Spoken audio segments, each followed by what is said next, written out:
chemistry onto the screen? What was that like? I do think that we do have chemistry in the movie. Ironically, Jerry and I have actually worked together a lot over the years.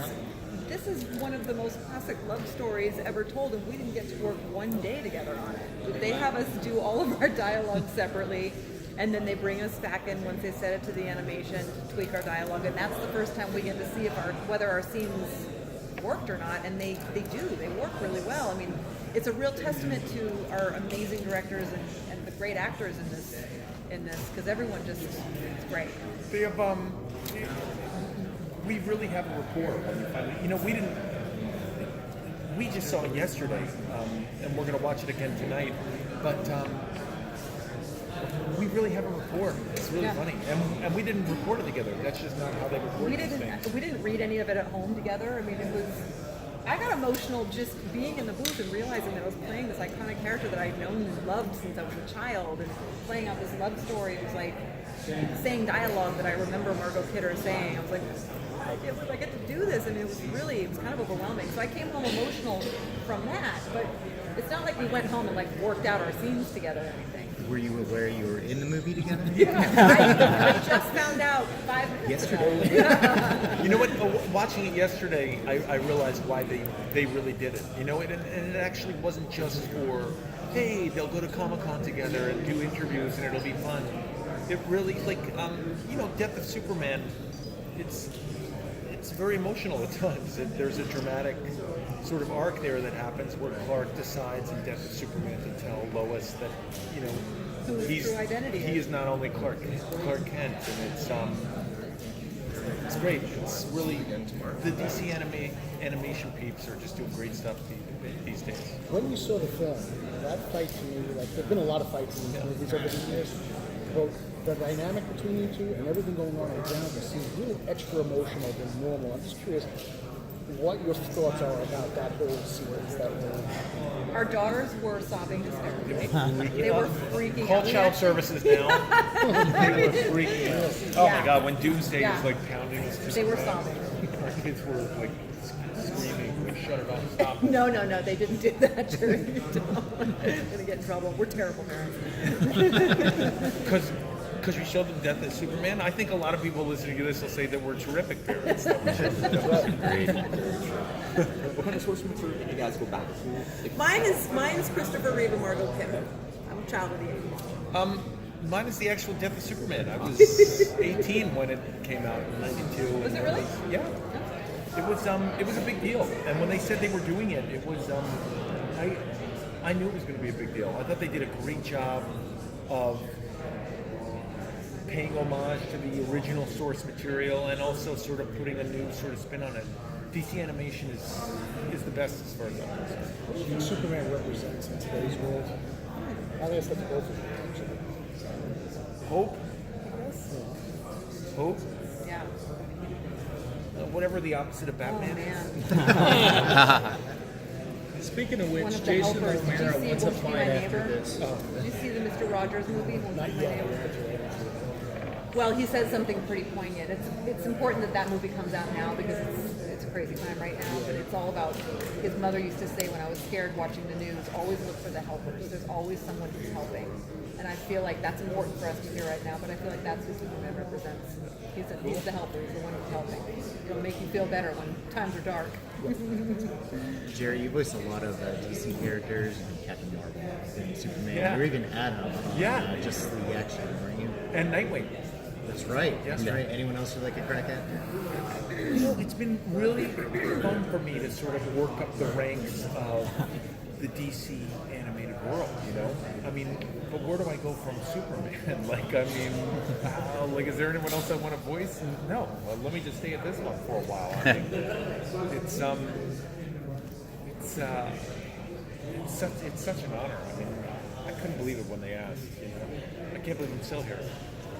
For those of us like you who grew up with this story as a big touchstone, is there a particular element of the Death and Return story that you were super eager to get to? I think it's just the mere fact, I don't want to spoil anything for anyone, but it is in the title. I just think the mere fact that they did it, I remember when I first got Death of Superman, I was like, are they going to do this? And then they did it, you know? It was, I think that's what was, I don't want to say cool, but that's what was shocking, I guess, you know? They did it. Rebecca, this has nothing to do with Superman. You were announced, obviously, joining Star Trek. I'm just curious what your feeling is about becoming a part of Star Trek. It's awesome. I just got introduced to Twitter Trek. It's a world I had not known about until I just turned on my phone 5 minutes ago. I was like, whoa! Oh yeah, it's wild. It's a real honor. It's a real honor. It's crazy. Rebecca's getting a lot of LLAPs in the halls and stuff. That'll be that way for the rest of your life now. Yeah, exactly. Yeah. Super Superman cool. and Star Trek. Look at that. Yeah.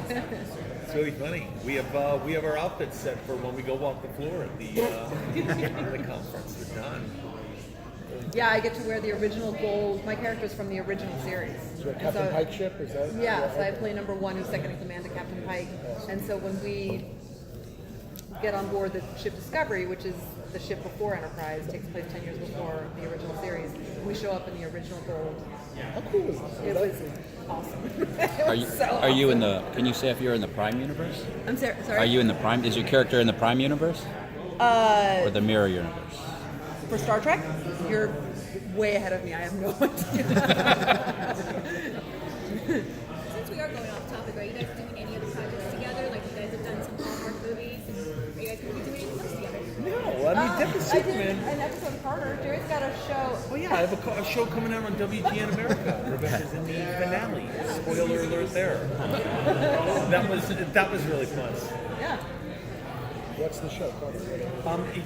Carter is a guy who's an actor in it's sort of like a dopey cop procedural, and he plays a tough detective, but he moves back to his small hometown, and he thinks he can tell the police department how they should solve crimes because he's a TV detective. So it's a lot like Castle, except instead of him being a writer, he's a TV actor.